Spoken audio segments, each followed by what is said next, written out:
Hi everyone, welcome back. My name is O-Sheena. I am so happy to have you here.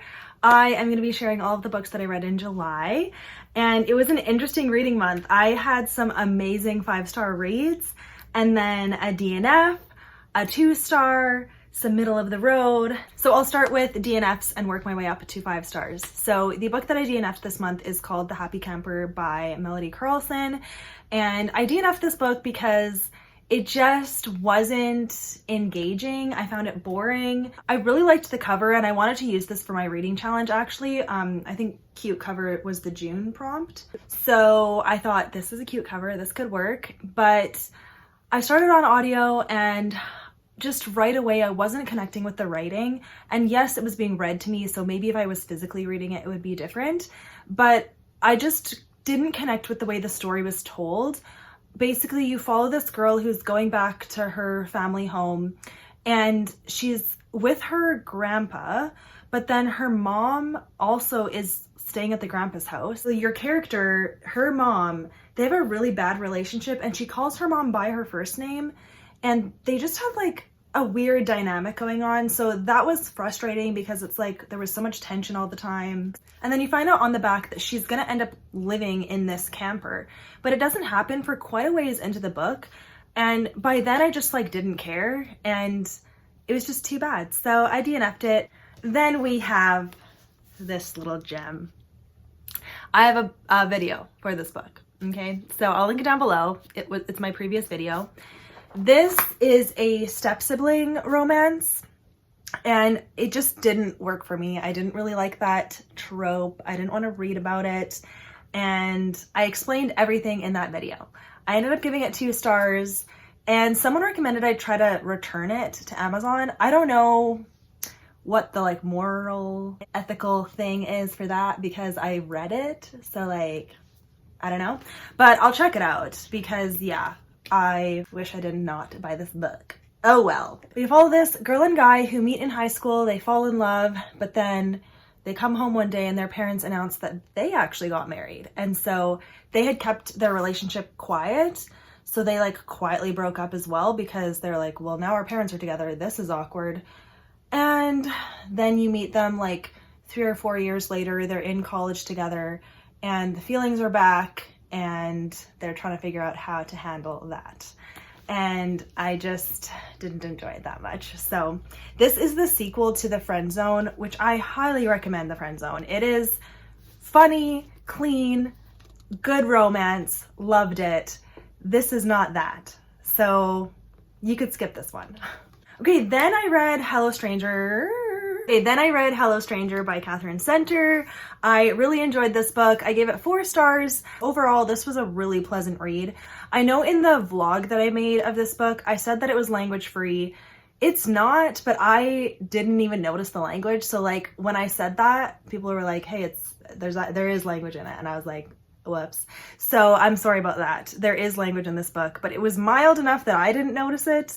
But that's just me. I have, you know, whatever. Take that for what you will, but there you go. But it is clean in the sense that there is no bedroom scenes on page. They do talk about doing it and they do make out with the intention of doing it, but then they never end up doing it. So that's that. And you know, to me what stood out was following this main character who she has to get brain surgery. She loses her facial recognition abilities. She has facial blindness for a little bit, and so she doesn't recognize anyone at all. And so she's trying to navigate that. And then there are some men involved that help her along the way. And overall, it was just like a really great kind of slice of life, being true to yourself kind of story. And it was really pleasant to read.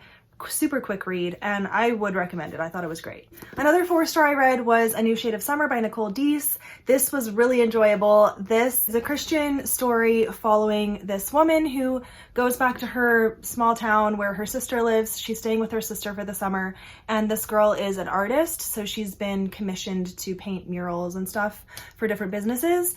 And then she ends up meeting the town veterinarian who is like much loved. He's a single dad, and it's their romance. And what I liked was there was a lot more than just romance in this book. A lot of different family dynamics going on, different trauma that they're dealing with, and I really enjoyed reading all of that. I really liked their relationship. Obviously, it's a clean book, and the faith in it was light, but when it was there, it was really good. And overall, super enjoyable. Would definitely recommend. Very nice summary book. So this did fill my reading challenge for read a book set in summer, and so that was great. And yeah, really glad that I read this. This is technically book 3, I think, or yeah, book 3 in a trilogy, but they feel like standalones. So if you ever see this around, I'd recommend just reading it because it was really good. I didn't feel like I missed anything because I haven't read book 2, and I would recommend it. The next 4-star read is Counted with the Stars by Connilyn and Cossette. I finally read this book. This was actually our book club book pick for February, I want to say, and I just never got to it. My library didn't have it, but I found it as an ebook somewhere. So I read it as an ebook, and I really loved the beginning. So this is biblical fiction. This follows the story of the plagues in Egypt when Moses was doing his thing with God and trying to get Israel out of Egypt. But the unique thing about this story is you follow the perspective of an Egyptian girl. And I really loved that perspective. It was so interesting to see just an Egyptian household, what their perspective was on the plagues that were happening. And I really liked the way it was written. It was very like character focused on what this girl was going through day to day. I don't remember what the back says, so I don't want to go into too many details, but you do follow this Egyptian girl and stuff happens to her. She ends up making friends with a Hebrew slave, and that Hebrew slave like tells her about Yahweh and God and how there is only one true God, and just kind of watching her faith journey was really satisfying. And you actually follow like the entire Exodus story. So all the way from the Hebrews leaving Egypt, walking through the Red Sea in the wilderness. And that's kind of where it dropped for me. Like once they left Egypt, I kind of lost interest. Like I didn't feel like the story was exciting. After that, I was really loving her day to day in her household, seeing what she's up to, seeing the plagues happen, and then they're leaving Egypt, and I just didn't feel like the story was interesting at that point. Maybe you could say it was more based on romance at that point, and I just like didn't vibe with it as much. So that's why I got 4 stars, but I still think the writing was really good. I would definitely read more from Connilyn and Cossette, and I'd recommend this book if that sounds good to you. Like I know a lot of my friends gave this 5 stars. I know this is a beloved book, so you know, take my review with a grain of salt and maybe you'll love it. But yeah, I just preferred all of the parts of them actually in Egypt, and then once they left I was like not as interested. We're getting to all of the 5 stars now. Okay. First 5-star of the month was The Soulmate by Sally Hepworth, and I do have a video where I read this book, so I'll link any vlogs that I have for all of these books down below if you want to see my like more immediate thoughts. But The Soulmate, this is the second book that I've read by Sally Hepworth, and once again gave it 5 stars. I just really like Sally Hepworth's writing, and the way she weaves a story together, it just captures me. And I think like, you know, thrillers are quite subjective. I think it just depends what kind of thriller you like, and I wouldn't really call this a thriller. It's more like family drama, but the way she writes it, like it's just so engaging to me, and I really want to know what's going to happen. So the whole premise of this story is you follow this couple who lives in a really nice house on basically a cliff, and this cliff has a reputation for people going to commit suicide there. And for the past like 6 people that have gone there to do that, the husband has been able to talk them out of it and like has saved their lives. So this couple has kind of like gained a reputation in this town for doing that. And so they're in the news and the police know them and all of that. So it is like very interesting. And then it opens though with a woman being out there, and the husband goes to help her, and then the wife sees the woman fall off the edge. And for some reason, he couldn't save this woman this time. And then you get to figure out why. And there is like flashbacks to the past of this couple's relationship, how they first met and got to know each other. And then there is also another couple that you get to know, but that would be a spoiler. So we're gonna leave that couple a mystery. You get to know them like really quick, but still, I don't think it's on the back. And overall, like, I was so invested in both of the couples you were following, both the past and the present I wanted to know about, and I really loved all of the reveals and how it ended. I thought it was great, and it worked for me. So cool. So I'm really excited to keep reading from this author. It's just like very satisfying. The only thing that will make me not want to read her books anymore is if she puts sexual content in her books, because at this point, in this book, of course they talked about it because they talked about like having kids and just like normal whatever stuff when you're married. And then one time, one of the couples, like, you knew what they were about to do, but it wasn't described, and it like ended the chapter, but it was still like, oh, okay, didn't really want to know they were going to do that, but that's about it for that. And then there was some language. I don't remember if there's anything other than the F word, but there's definitely the F word a couple times. But it's mild enough, and it's always in situations where it fits in, you know, a secular situation. So I'm okay with it for that reason. I just thought it was brilliant. I was riveted by this story, and I was in. Definitely recommend it if that sounds good to you. Next 5-star is The Love Script by Toni Shiloh. I read this book. This released on August 1st, so I highly recommend checking it out. If you like Christian romance with strong faith content, this is the book for you. It was so good, okay? Other thing is, if you like celebrity stories, which I do, okay? Celebrity romance, where there's a mega celebrity and they're with a commoner. I love that storyline, okay? That's why we are good here, okay? So in this situation, the dude is like a famous actor, and he has been voted the sexiest man alive. So he is very, you know, loved. And then his mom had cancer, and as her hair was growing back, they hired a hairstylist to work with the mom's hair because they are all of African descent. So their hair takes some work, you know?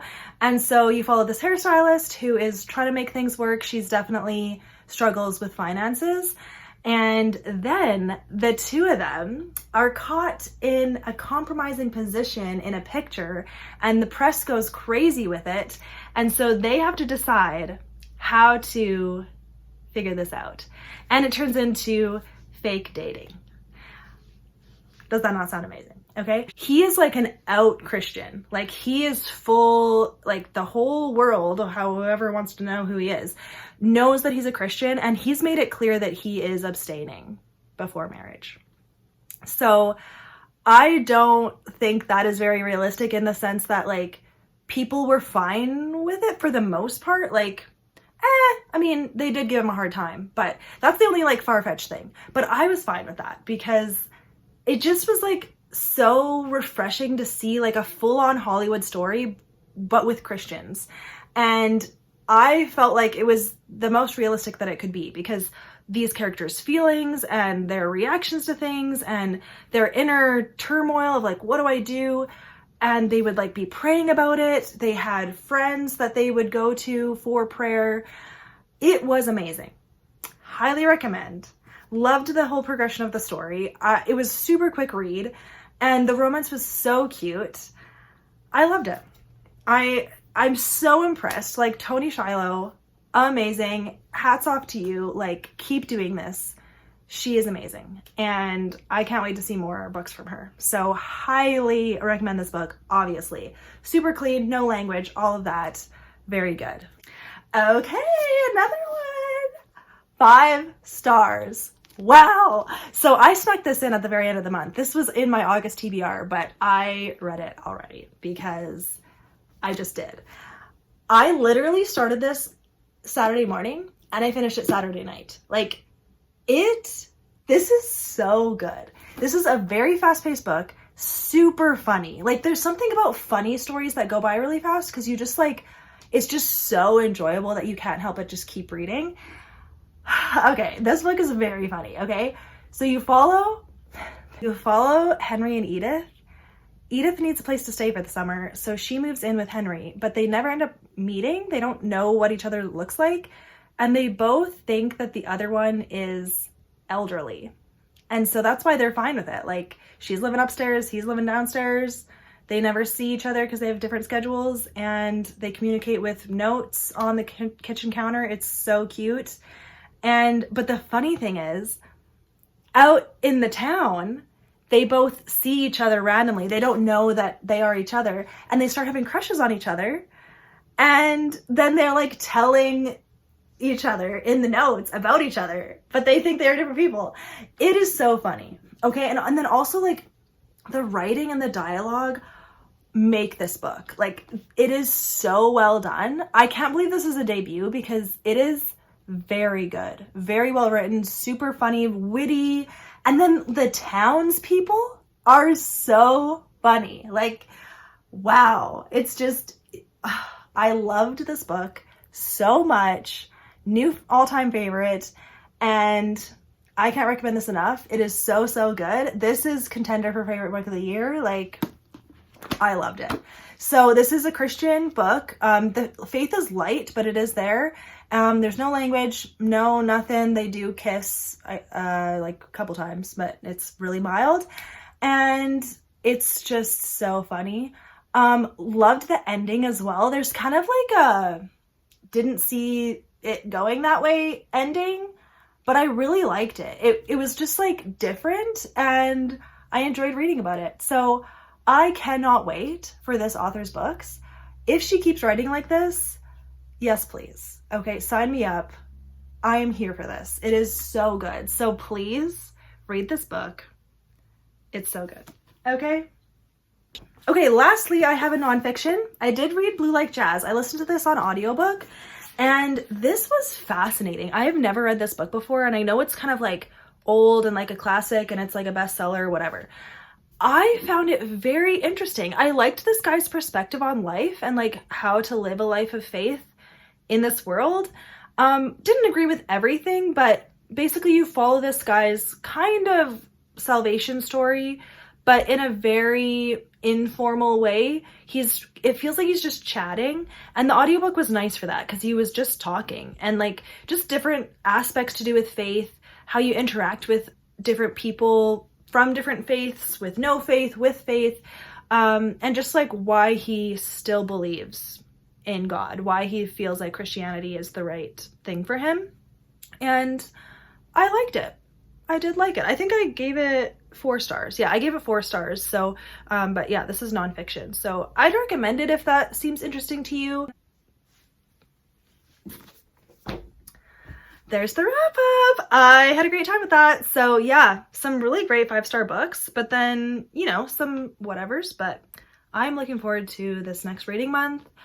July was special as well because I hit 5,000 subscribers in July. So thank you so much, you guys.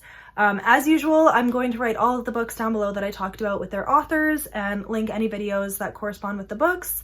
And that is everything, you guys. Thank you so much for being here. I will see you in my next video. Bye.